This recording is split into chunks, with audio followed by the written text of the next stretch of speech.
इन्होंने कहा कि हाँ हम लोग चुनाव कराएंगे, फिर अचानक ये एलपीए में चले गए। फिर एलपीए में जब इनका आवेदन खारिज हो गया, इनकी सुनवाई खारिज कर दी गई, तब फिर हम लोग कंटेम्प्ट में गए, अवमानना का केस किया इनके ऊपर कि हम 3 महीना के अंदर चुनाव कराएंगे। लेकिन वो 3 महीने की भी अवधि पार हो गई, फिर इन्होंने ठगा। आप ग्राम पंचायत को पैसा नहीं दे पा रहे हैं तो वो सशक्त कहाँ से हो पाएगा? क्योंकि ये सरकार जो है ना, गूंगी बहरी और अंधी सरकार है। ना इसे जनता का दुख दिखाई देता है, ना ये जनता का दुख सुनना चाहती है। महिलाओं पे लगातार प्रताड़ना हो रही है। महिला आयोग का गठन नहीं किया आपने।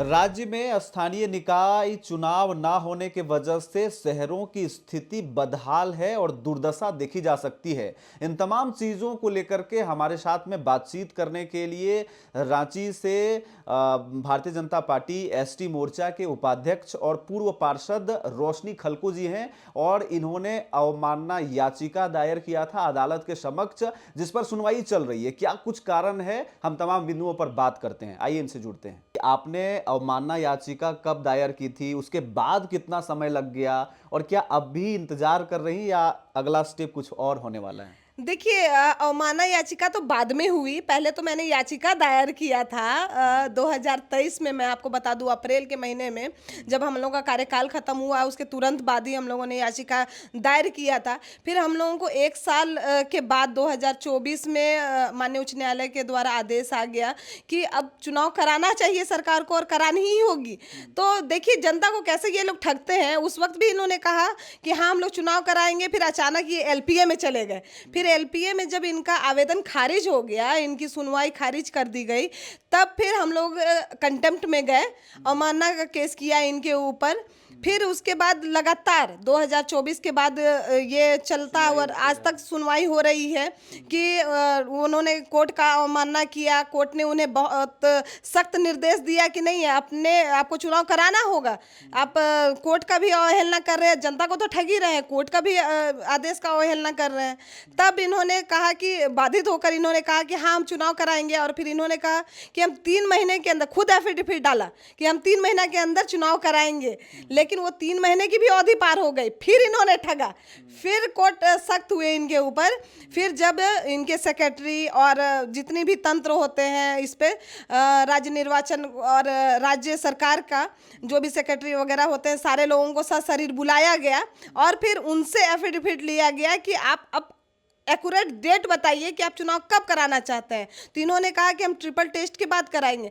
तो फिर ट्रिपल टेस्ट की प्रक्रिया इन्होंने अनन फनन में जैसे भी पूरी की और उसके बाद फिर उसे सबमिट करने के बाद अब जो नया सुनवाई हुआ है उसमें इन लोगों का कहना यह है कि हमने अपना जो भी प्रक्रिया था उसे राज्य निर्वाचन आयोग को सौंप दिया है और अब चुनाव हम लोग कराना चाहते हैं और उसकी जो भी प्रक्रिया, आरक्षण हो गया या फिर वोटर लिस्ट जो तैयार करना होता है, विखंडीकरण जिसे कहते हैं, वो सारी प्रक्रिया हम लोग कर रहे हैं। कोर्ट को इन्होंने बतलाया ये सारी चीज़ें। लेकिन देखने वाली बातें ये है कि इतनी बार झूठ बोलने के बाद क्या आज भी ये सरकार की नीयत इतनी साफ है कि जनता या प्रतिनिधि या हम लोग या फिर माननीय उच्च न्यायालय विश्वास कर सकता है कि ये सरकार सचमुच चाहती है कि चुनाव हो? 24 नवंबर को फिर से सुनवाई होनी है और उसमें कहा गया है कि तब तक नोटिफिकेशन जारी कर देने का आप पूरा प्लान तैयार कर लीजिए। बिल्कुल, इनको यही कहा गया है कि जो भी निश्चित डेट, जो चुनाव की निश्चित डेट है वो आप लेकर के आइए कि आप आखिरकार चुनाव कब कराइएगा। चुनाव की जो भी प्रक्रिया होती है वो सारा प्रोसेस के साथ इनको 24 तारीख को आने का आदेश दिया गया है।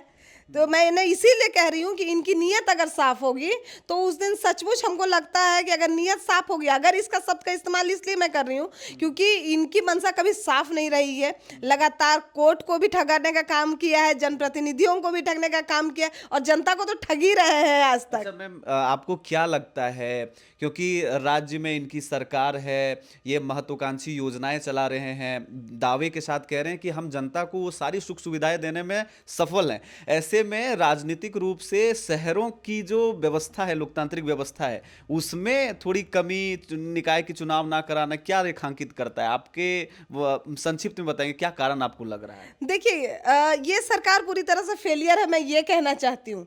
क्योंकि किसी भी सरकार का जो रीढ़ होता है वो आपके निकाय या फिर गांव से उठ करके आता है, ग्राम पंचायत से होकर आता है। आप ग्राम पंचायत को पैसा नहीं दे पा रहे हैं तो वो सशक्त कहाँ से हो पाएगा? नगर निकाय क्षेत्रों में चुनाव नहीं करा रहे हैं प्रतिनिधियों का, तो नगर निकाय सशक्त कैसे होगा? तो कुल मिला के बस बातें इतनी रह गई हैं कि आप सिर्फ सत्ता में आए हैं जनता को ठग करके कि अपना स्वार्थ साधना है, और जनता को हमेशा बेवकूफ बना करके, और उनका कोई कार्य नहीं करना है, क्योंकि उनके कार्य करने के लिए आप इस सत्ता पर आए ही नहीं है। इस सत्ता पर सिर्फ और सिर्फ अपने स्वार्थ के लिए आए हैं। अच्छा, एक अंतिम सवाल मेरा ये होगा कि भारतीय जनता पार्टी भी लगातार इसको लेकर के सवाल और प्रेस कॉन्फ्रेंस कर रहे हैं नेता लोग, और उसमें से आजसू भी पिछले बार अपने प्रेस कॉन्फ्रेंस में ये उन्होंने कहा था कि अगर अब जल्दी नहीं कराएंगे तो हम लोग अब जन आंदोलन की ओर मूव करेंगे। तो अगला कदम क्या होने वाला है? देखिए, जन आंदोलन तो बहुत पहले हो ही जाना चाहिए था, और लगातार भारतीय जनता पार्टी के द्वारा होता आया भी है। मैं आपको बता दूं कि धुरवा में भी एक जन आंदोलन हुआ था आक्रोश रैली की तरह, और इस तरह का आंदोलन लगातार भारतीय जनता पार्टी के द्वारा हो रहा है। लेकिन मैं आपको बता दूं कि ये सरकार जो है ना, गूंगी बहरी और अंधी सरकार है।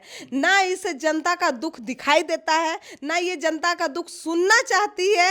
और मैं आपको बता दूं, ये ऐसी अंधी सरकार है जो जनता इसके सामने रो रही है, गिड़गिड़ा रही है। शहर के साथ गांव आज पलायन की स्थिति में है, लेकिन ये सरकार सिर्फ अपने स्वार्थ और ट्रांसफर पोस्टिंग में इतना व्यस्त है कि इन सारी चीज़ों से इनको फर्क नहीं पड़ रहा है। आज आप उठा करके देख लीजिए, कितने ही आंदोलन आपको सड़कों पर नजर आते होंगे। भाई अभी ना सिरम टोली रैम्प के लिए आदिवासी लोग पूरे रोड पर उतरे थे।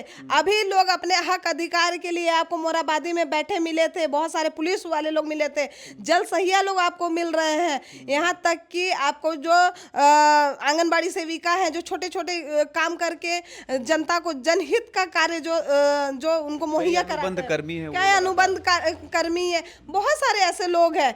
आज जो संस्था है, आपका स्वास्थ्य व्यवस्था देख लीजिए क्या स्थिति रह गई है उसकी। ये कैसी सरकार है? आज आप स्वशासन की बातें करते हैं तो मैं बता दूं, अपराध के क्षेत्र में आपने रिकॉर्ड तोड़ दिया है। महिलाओं पे लगातार प्रताड़ना हो रही है, महिला आयोग का गठन नहीं किया आपने। बाल आरक्षण का, ये बाल संरक्षण का आपने, ये बाल बोर्ड जो होता है उसका आपने गठन नहीं किया है। आप लगातार तो हर बोर्ड को आपने खाली रखा हुआ है। ओबीसी जो बोर्ड होता है उसको आपने अभी अभी भरा है, उसे भी कितना लंबा टाइम तक आपने खाली रखा। तो मैं यही पूछना चाहती हूँ ये सरकार से कि आखिर ये सरकार किसके हित के लिए सोच रही है? ना आपके पास बड़ों के लिए कोई योजना है। कितने ही वृद्धा पेंशन लोगों को मिलता था, सारा पेंशन योजना को आपने बंद करके उसको मैया योजना में ट्रांसफर कर दिया। मैं यही पूछना चाह रही हूँ, फिर भी महिलाओं को भी आपने कैसे ठगा?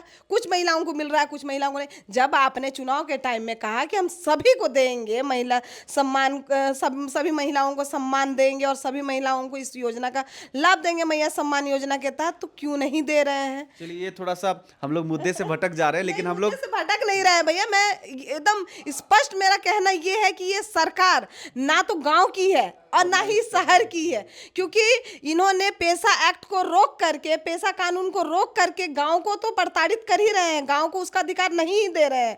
साथ ही नगर निकाय का चुनाव नहीं करके शहर की जनता को भी ठगने का प्रयास कर रहे हैं। तो मैं वही बोलना चाह रही हूँ कि हर जगह ये फेलियर है। सिर्फ अपना कॉलर ऊंचा कर देने से और बड़ी बड़ी बातें कर देने से कोई भी राज्य का मुख्यमंत्री या मुखिया राजा नहीं हो जाता है। पहले उसको, अगर किसी भी राजा को सुव्यवस्थित राज चलाने के लिए पहले जनता के कष्ट को देखना पड़ता है। लेकिन ये ऐसा राजा है जो चांदी की चम्मच लेके पैदा हुआ है, इसे जनता की दर्द को लेकर के कोई फर्क नहीं पड़ता है। मैं बस इतना ही कहना चाहती हूँ। चलिए, बहुत बहुत धन्यवाद रोशनी जी। और आपने सुना कि ये सरकार ना ही गांव के लिए सही है और ना ही शहर के लिए सही है, क्योंकि इन्होंने जिस तरह से कार्य किया है, इनके अनुसार इन्होंने कई तरह के सवाल सरकार से किए। अब जानना ये होगा और समझना ये होगा कि आखिरकार स्थानीय स्वशासन की जिस तरह से जिक्र हमारे लोकतंत्र में की गई थी कि विकास गांव से शहर तक पहुंचेगा, एक एक इंसान इसका लाभुक होगा। ऐसे में जो पेशा कानून का लागू ना होना, शहरों में निकाय का चुनाव में इतनी देरी,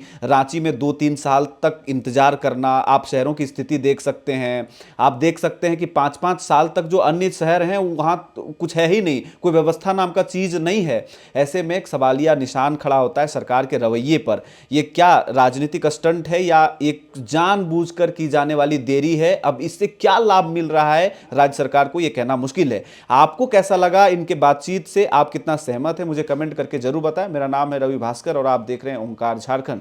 जोहार।